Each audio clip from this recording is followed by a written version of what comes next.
His Excellency Tran Duc Binh, Permanent Representative of the Socialist Republic of Vietnam to ASEAN, His Excellency Morten Hoklund, Ambassador of Norway to ASEAN, Dr. Yang Mi-eng, Executive Director of the ASEAN Foundations, delegates of the 6th ASEAN Foundation Model ASEAN meetings. A very good morning. I'm pleased to address you here virtually at the opening sessions of the 6th ASEAN Foundation Model ASEAN meetings. Reflecting on the themes of this year ASEAN Foundation Model ASEAN meeting, allow me to consider three important questions. Firstly, how are ASEAN youth coping with and reacting to the disruption brought about by the COVID-19? Secondly, how have ASEAN youth been involved in promoting the sustainable use of natural resources and protecting the environment? And finally, in concrete terms, what can you as an AFAM delegate do to help mitigate the impacts of COVID-19 and build a clean and green ASEAN community? How can you contribute toward ASEAN community building? Ladies and gentlemen, I'd like to bring you back to my first question: how are ASEAN youth coping with and reacting to the disruption brought about by the COVID-19 pandemic?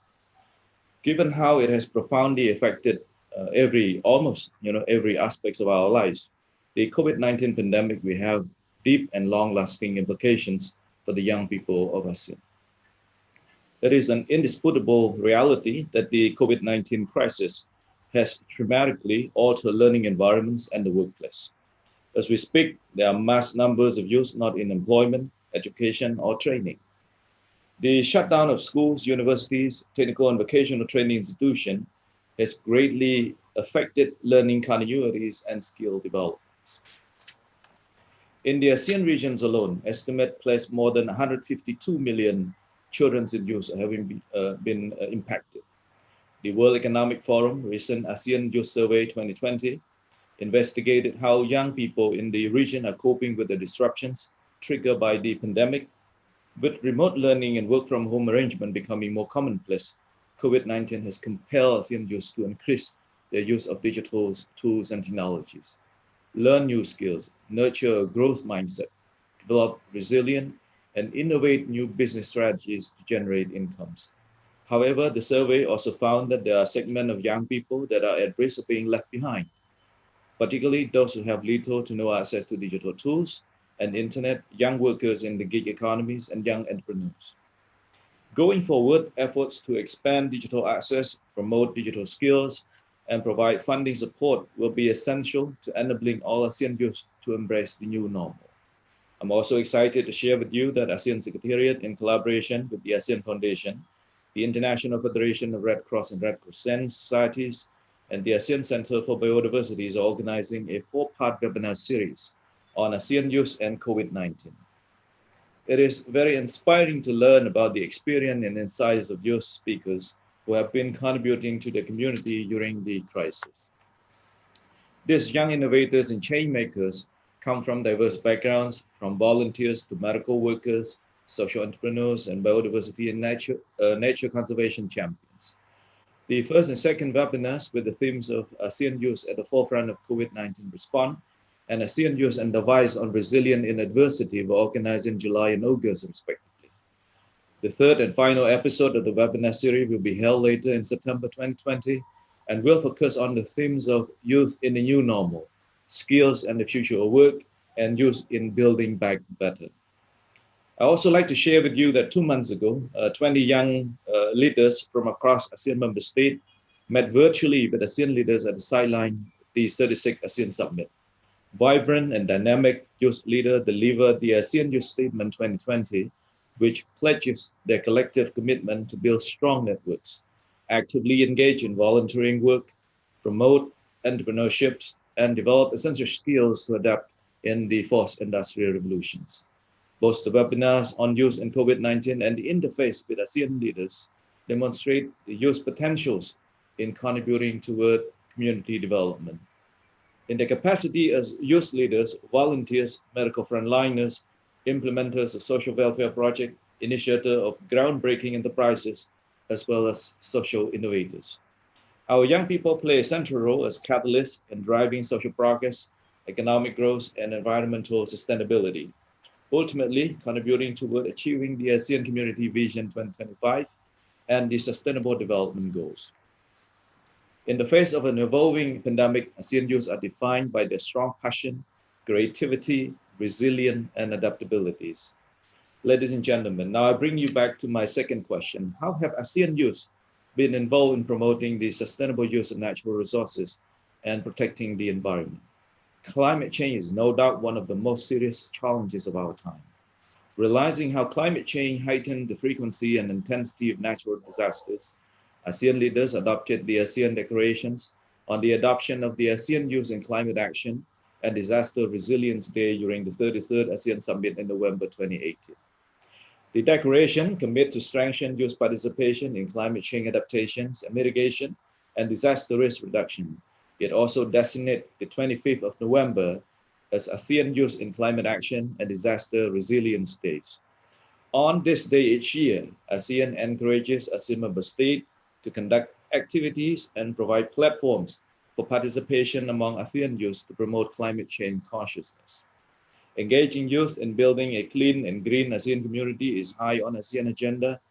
ASEAN recognizes the youth's important role in promoting the sustainable use of natural resources and environmental protection in the region. Recently, the first ASEAN Youth Eco Champions Award ceremony was successfully conducted to recognize proactive youth who made outstanding contributions in protecting the environment at the commemoration of the 2019 ASEAN Environment Day in Cambodia. This event also serves as a platform to pay tribute to ASEAN schools that have effectively instilled environmental awareness to students and community through the third ASEAN Eco Schools Award presentation ceremony. In order to strengthen capacities and build network of ASEAN youth in the environmental sector, ASEAN has regularly organized the ASEAN Youth Environment Forums in 2007 to promote awareness and enhance the participation of youth in environmental protection efforts. The forums highlighted various key environmental issues to increase knowledge and awareness among youth, including issues related to climate change, waste management, and marine ecosystem protections. My final question, concretely, what can you as an AFAM delegate do to help mitigate the impacts of COVID-19 and build a clean and green ASEAN community? How can you contribute toward ASEAN community building? ASEAN Youth Ministers have agreed to prioritize two key areas in the next 5 years. Firstly, to prepare young people to become future ready. And secondly, to provide platform for young people to participate in policy dialogues. This is precisely because our region decision makers firmly believe that it is important for ASEAN youth to be empowered to face an ever-changing world and to be involved in the shaping of policies that affect them. If young people like yourself are to contribute to rebuilding post-COVID-19 societies and economies, to promoting a clean and green ASEAN, and to laying the foundation for a strong ASEAN community, you would need to have the skills to adapt to future disruptions and evolving realities. Whilst foundational literacy and technical skills are of course important, digital and 21st century skills such as critical thinking, problem solving, communication, teamwork are the skills of the futures. More importantly, shaping the future you want and deserve also entails taking an active part in decision-making processes that impacts your life. This will mean taking advantage of available opportunities to engage with the region's leaders and voice your opinion. The ASEAN youth sector ensures that platforms will be made increasingly available for young people like you to participate in regional policy discourse. Core 21st century skills that you will hone through AFMAM, such as negotiation, public speaking, and diplomacy are the tools that you will need to effectively engage in these processes. 34% of our population consists of young people like yourself, aged between 15 to 35 years old, with the majority of millennials and Generation Z being social media savvy and digital native, expressing ideas and setting up new networks to become agent of change should not be unfamiliar to you. ASEAN is a region that celebrates youth and their vibrant optimism.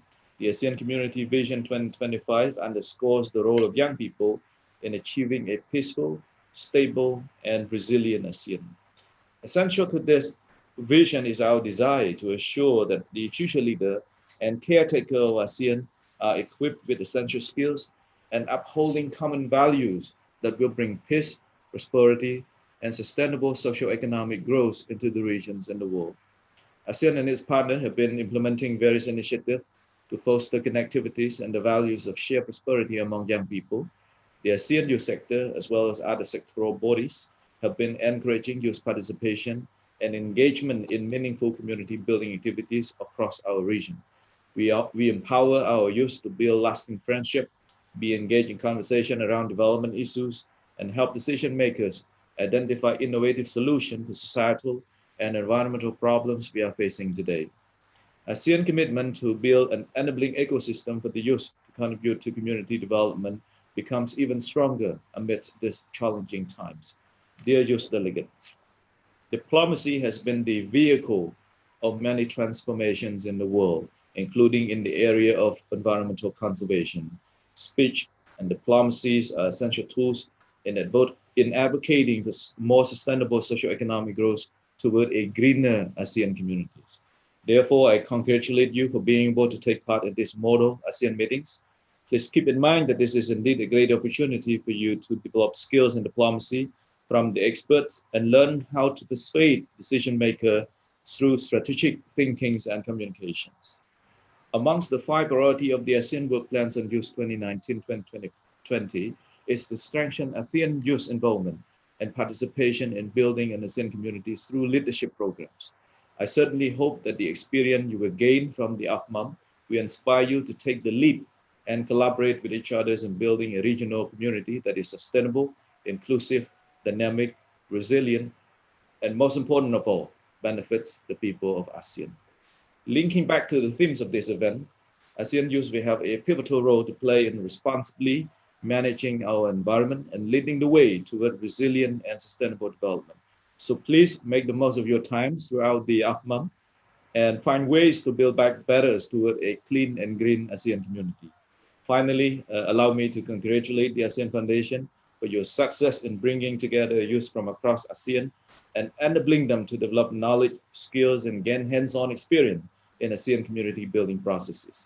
It is my hope that the sixth ASEAN Foundation Model ASEAN meeting today would empower our youth delegate with the tool to strive and achieve a cohesive and responsive ASEAN community.